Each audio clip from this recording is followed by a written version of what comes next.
Fusing art and nature.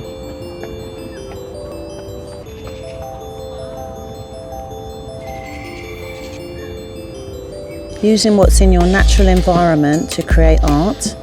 It's a form of therapy as well.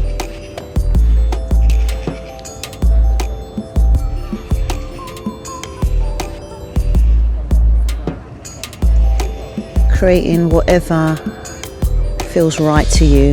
So there's no wrong or right. Just enjoying the process and being in the moment.